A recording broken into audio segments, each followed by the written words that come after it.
الحمدللہ رب العالمین والصلاة والسلام علی سید الانبیاء والمرسلین اما بعد فاعوذ باللہ من الشیطان الرجیم بسم اللہ الرحمن الرحیم رب یسر ولا تعسر وتمم ھذا علینا بالخیر وبک نستعین۔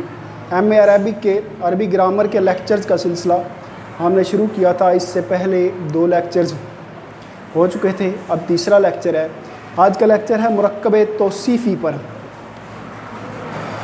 اس کی مثالیں وغیرہ میں نے جیسا کہ پہلے لکھ دیا کرتا تھا، اب لکھ دی ہیں تاکہ مثالیں اور جو اس کا وائٹ بورڈ پر لکھنے والی چیزیں ہیں ان کو میں پہلے لکھ دیتا ہوں تاکہ دوران لیکچر وقت کم سے کم لگے۔ دیکھیں، پڑھتے ہیں۔ ھذا ھو الطالب المجتہد، ھذان ھما الطالبان المجتہدان، ھؤلاء ھم الطلاب المجتہدون۔ ان مثالوں میں جن کلمات کے نیچے میں نے لائن لگائی ہے ان پر آپ غور کریں۔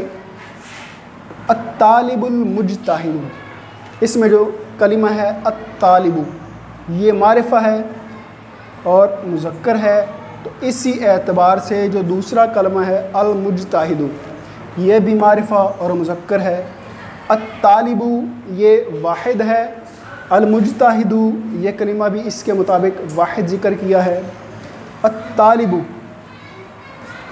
اور المجتہد، ان دونوں کلموں میں سے جو پہلا کلمہ ہوتا ہے اس کو موصوف کہتے ہیں، منعوت کہتے ہیں، اور جو یہ دوسرا کلمہ ہے اس کو صفت یا نعت کہتے ہیں۔ تو جو مرکب توصیفی ہوتا ہے، جو موصوف اور موصوف صفت سے مل کر بنتا ہے، ان میں جو تابع اور متبوع یعنی موصوف اور صفت یا نعت اور منعوت، ان کی آپس میں 10 چیزوں میں مطابقت ضروری ہے۔ 10 چیزوں میں مطابقت ہوگی تو ہی ہم کہیں گے کہ یہ اس میں موصوف اور صفت والا جو معنی ہے وہ پایا جا رہا ہے۔ ان 10 چیزوں میں سے پہلی یہ ہے کہ وہ دونوں معرفہ اور نکرہ ہونے میں برابر ہوں، تعریف و تنکیر ان میں ایک جیسی ہو، پھر واحد تثنیہ اور جمع ہونے میں وہ ایک دوسرے کے مطابق ہوں، پھر مذکر اور مؤنث ہونے میں ایک دوسرے کے مطابق ہوں، پھر معرفہ اور نکرہ ہونے میں ایک دوسرے کے مطابق ہوں۔ تو الطالب یہ معرفہ ہے، الف لام اس پر داخل ہے، حرف تعریف ہے۔ المجتہد یہ بھی معرفہ ہے کیونکہ اس پر بھی حرف تعریف الف لام داخل ہے۔ الطالب یہ واحد ہے، المجتہد یہ بھی واحد ہے۔ الطالب یہ مذکر ہے، المجتہد یہ بھی مذکر ہے۔ اس طرح کے دوسری مثال میں دیکھیں، الطالبانی المجتہدانی، اس میں جو کلمہ ہے الطالبانی یہ تثنیہ کا صیغہ ہے، تو آگے جو اس کی صفت ہے وہ بھی تثنیہ ہے، اور یہ معرفہ ہے تو المجتہدانی یہ بھی معرفہ۔ اسی طرح یہ مذکر ہے تو المجتہدانی یہ بھی مذکر۔ اس طرح آگے تیسری مثال دیکھیں، ھؤلاء ھم الطلاب المجتہدون۔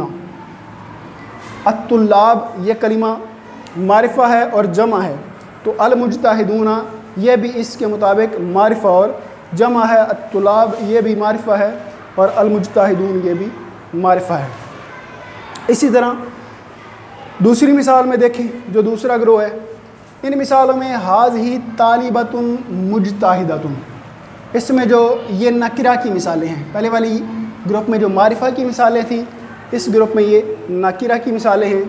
طالبۃ یہ واحد ہے، نکرہ ہے، اور اسی کے مطابق جو مجتہدۃ ہے یہ اس کی صفت ہے، یہ بھی واحد اور نکرہ لے کر آئے ہیں۔ اس طرح ہاتانی طالبتانی مجتہدتانی، تو جس طرح یہ طالبتانی یہ تثنیہ کا صیغہ ہے، اسی کے مطابق مجتہدتانی یہ بھی تثنیہ کا صیغہ لے کر آئے ہیں۔ طالبتانی یہ مؤنث کا صیغہ ہے، تو اسی کے مطابق جو اس کی صفت ہے اس کو بھی مؤنث ہم لے کر آئے ہیں۔ اسی طرح آگے دیکھیں، ھؤلاء طالبات مجتہدات، ھؤلاء طالبات مجتہدات، تو اس میں جو طالبات اور مجتہدات یہ دونوں آپس میں مرکب توصیفی بن رہے ہیں، تو طالبات جس طرح یہ جمع کا صیغہ ہے، اس کے مطابق اس کی جو صفت ہے وہ بھی جمع لے کر آئے ہیں، یعنی مجتہدات۔ تو ان مثالوں سے ہمیں یہ بات سمجھ میں آتی ہے کہ مرکب توصیفی سے مراد ایسا مرکب ہے کہ جو دو کلمات سے مل کر بنتا ہے، اور ان میں سے جو دونوں کلمات ہیں ان کی 10 چیزوں میں آپس میں مطابقت ضروری ہوتی ہے، واحد تثنیہ اور جمع ہونے میں، مذکر مؤنث ہونے میں، معرفہ نکرہ ہونے میں، اور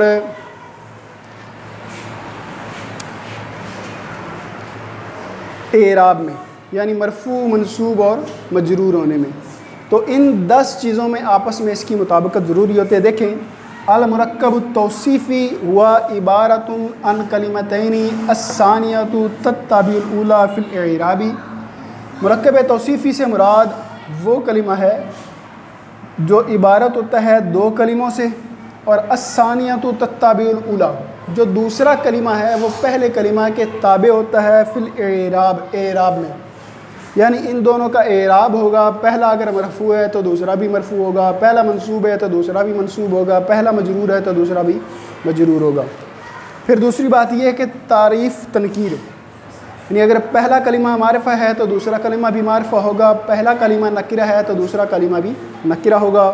پھر تذکیر و تانیث میں اگر پہلا کلمہ وہ مذکر ہے تو دوسرا بھی مذکر استعمال کریں گے، پہلا کلمہ مؤنث ہے تو دوسرا بھی مؤنث استعمال کریں گے۔ پھر آگے افراد تثنیہ جمع، پہلا اگر مفرد ہے واحد ہے تو دوسرا کلمہ بھی مفرد ہوگا، پہلا کلمہ اگر تثنیہ کا صیغہ ہے تو دوسرا بھی تثنیہ کا صیغہ لائیں گے، اور اگر پہلا کلمہ وہ جمع ہے تو دوسرا بھی جمع کا لائیں گے۔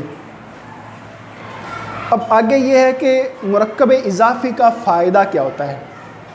مرکب اضافی، اس کا فائدہ یہ ہوتا ہے کہ یہ اگر معرفہ ہو اور اس کی صفت معرفہ سے لگائی جائے تو یہ اس کی وضاحت کرتا ہے۔ ایضاً توضح الاولی اذا کانت معرفہ، مرکب اضافی میں جب ہم ایک چیز کی صفت معرفہ سے لگائیں گے تو وہ اس کی وضاحت کرے گا۔ جیسے ھذا هو الطالب، کلمہ جو ہے طالب یعنی طالب علم جو ہے، یہ معرفہ ہے کہ اس پر الف لام داخل ہوا ہے، لیکن آگے المجتہد، وہ طالب علم کہ جو محنتی بھی ہے، تو لفظ المجتہد ہے جو اس کی صفت ہے، اس سے اس کی وضاحت ہوئی ہے۔ وتخصص اذا کانت نکرہ، اور اگر موصوف یا منعوت یہ نکرہ ہو تو اس کی اگر نکرہ کے ساتھ صفت لگائی جائے تو یہ اس کو نکرہ مخصوصہ بنا دیتا ہے۔ تو یہ اس کے دو فوائد ہیں کہ اگر معرفہ کی معرفہ کے ساتھ صفت لگائی جائے تو یہ اس کی وضاحت کرنے کے لیے آتا ہے، اور اگر نکرہ کی نکرہ سے صفت لگائی جائے تو یہ اس کی تخصیص کر دیتا ہے، اس کو خاص کر دیتا ہے۔